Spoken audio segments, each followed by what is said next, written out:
15 సంవత్సరాల అనుభవం ఆంధ్ర, తెలంగాణ, కర్ణాటక, తమిళనాడులో లక్షల మంది నమ్మకమైన కస్టమర్ల సంతోషాలకు నిలయమైన మీ నివాసానికి అందమైన చిరునామా. సో దేశ రాజకీయాలలో ఎన్నో సార్లు కేంద్ర మంత్రిగా తనదైన స్టైల్లో ముఖ్యంగా రాష్ట్రానికి ఎటువంటి నిధులు తీసుకొస్తే ఈ రాష్ట్రం బాగుపడుతుందని ఎంతో గొప్పగా ఆలోచించి గొప్ప డిసిషన్స్ తీసుకున్న ద గ్రేట్ జైపాల్ రెడ్డి గారు అండ్ రాష్ట్ర రాజకీయాలలో ఒక ప్రపంచం సృష్టించిన అనుముల రేవంత్ రెడ్డి గారు, తెలంగాణ ముఖ్యమంత్రి వాళ్ళ మామగారు పద్మారెడ్డి గారు.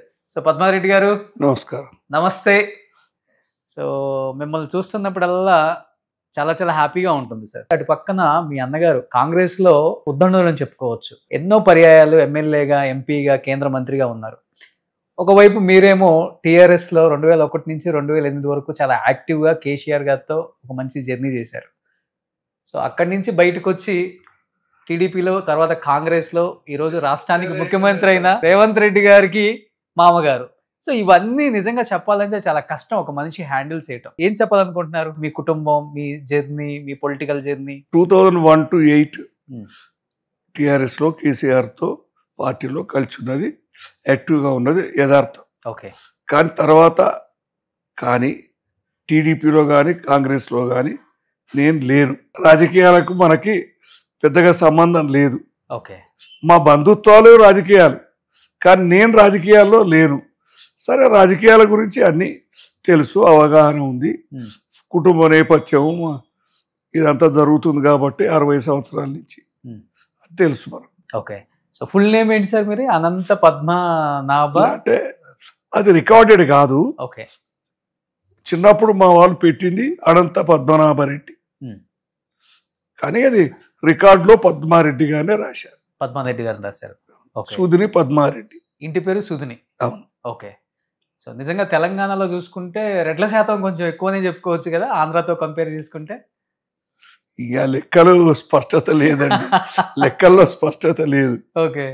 ఎందుకంటే రేవంత్ రెడ్డి గారు ఒక ఇంటర్వ్యూలో వాడతారు ఆర్కే గారితో, గట్టిగా ఒక బస్తా బియ్యం వండితే సగం మిగులుతుంది, వాళ్ళకి మాకు పోటీ ఏంటి అని కూడా ఒక మాట వాడతారు అనమాట. అందుకని అడుగుతున్నాను. కానీ చాలా విన్నాను సార్ మీ గురించి. అంటే ఎటువంటి కుటుంబ నేపథ్యం, సంపన్న కుటుంబం అయినప్పుడు కూడా రాష్ట్ర రాజకీయాలలో, దేశ రాజకీయాలలో ఒక కీ రోల్ పోషించడం చాలా కష్టం ఎవరికైనా కానీ. మనం సపోర్ట్ లేకుండా రావటం చాలా కష్టం. ఇన్ కేసు వచ్చినా కానీ వెనక నుంచి ఎవడొక శత్రువులు ఏదో ఒక విధంగా పుల్లలు పెట్టి ఇరికించేసి బయటికి పంపించేదాకా కాసుకొని కూర్చుంటారు. అలాంటి రాజకీయాలలో అప్పటి నుంచి ఇప్పటికి అలానే ఉంది, ఏం మారలేదు. కాకపోతే ఇప్పుడు ఎక్కువ చాయిస్ ఉంది సార్. ఈ పార్టీ కాకపోతే ఆ పార్టీ, ఆ పార్టీ కాకపోతే ఈ పార్టీ, వెంటనే మారిపోతారు. బట్ మీ రోజులు అలా కాదు. ఒక పార్టీ మారాలంటే ఒక కన్న తల్లితో సమానంగా చూసుకుంటారు పార్టీలప్పుడు.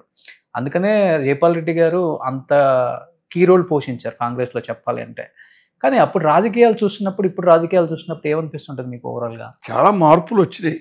పాత రాజకీయాలు, మా అన్నగారు రాజకీయాలు స్వతంత్రం తర్వాత రెండో తరం అనుకోండి. అవును. ఆయన 42లో జన్మించారు కాబట్టి స్వతంత్రం సోదరుల తర్వాత వచ్చిన తరంలో మా బ్రదర్ వచ్చారు. ఆ ఛాయలు గట్టిగా ఉన్నాయి. ఇప్పుడు ఆయన స్టూడెంట్గా ఉన్నప్పుడు నెహ్రూ గారు, రాజాజీ గారు వీళ్ళంతా యాక్టివ్గా రాజ్యం ఉన్నది, దేశాన్ని పరిపాలిస్తున్నారు.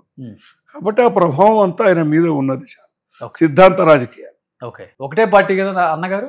మధ్యలో ఎమర్జెన్సీలో ఇందిరాగాంధీతో విభేదించి కాంగ్రెస్కు దూరం అయ్యారు.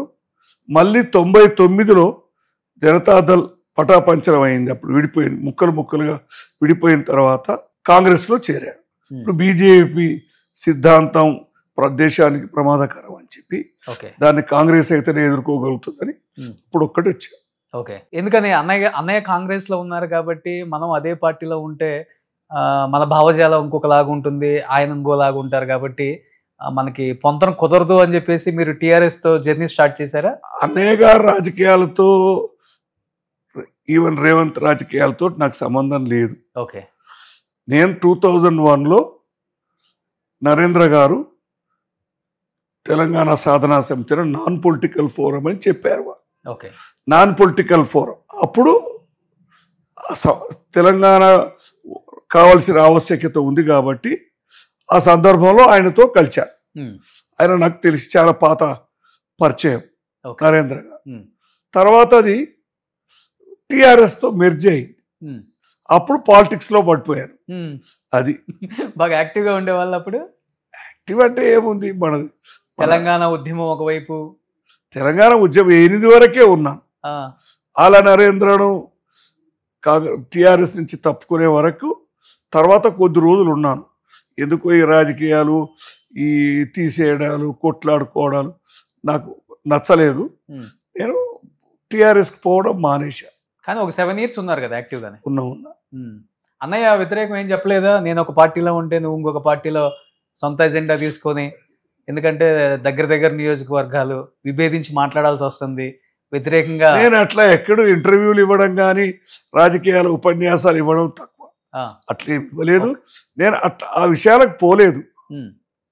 తెలంగాణ కాజ్ కోసం టిఎస్ఎస్, తర్వాత టిఆర్ఎస్, అంతే. ఎక్కువ రోల్ ఏముండేది మీది? పార్టీ బలోపేతం ఎలా చేయాలి, కార్యవర్గంలో సభ్యుడిని నేను.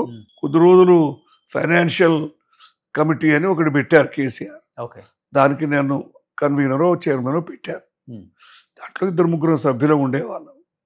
కొత్త చందాలకు తిరిగాము, అంతవరకే పరిమితమైన రోలు, అంతే.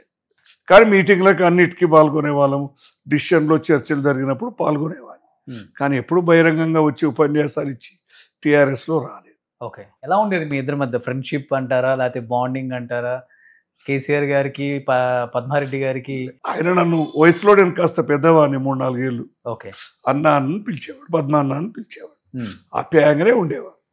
నేను కూడా ఆయన మా లీడర్ కాబట్టి గౌరవంగా ఉండేవాడిని. ఓకే, సో ఇప్పుడు మీ లిమిట్స్ మీరు దాటరు, ఆయన కూడా దాటలేదు. మా ఇద్దరికి ఏం సందర్భమే అట్లా రాలేదు. ఎందుకంటే నేనేం ఆశించిపోలేదు, ఏం పదవి అడగలేదు, ఏ పార్టీ టికెట్ అడగలేదు, నాకు అసలు పోటీ చేయాలనే ఉద్దేశం లేదు. ఓకే, అంతే. పద్మారెడ్డి గారు అంటేనే ఫిల్టర్ లేకుండా ఉన్నది ఉన్నట్లుగా, కుండ బద్దలు కొట్టినట్లుగా మాట్లాడే స్వభావం ఉన్న వ్యక్తి, అంతేనా? చాలా వరకు అన్ని చెప్పలేము కొన్ని. చిన్నప్పటి నుంచి ఇంతేనా పద్మారెడ్డి గారు? అదైతే ఉంది, కట్టే కొట్టే తెచ్చి అంతే. ఓకే, ఇంకెవరికి ఉంది ఇంట్లో ఇది? అన్నకు కూడా ఉందా? మా అన్న కూడా అదే విధంగా ఉంటాడు. ఎక్కువ అట్లా అబద్ధాలు చెప్పరు.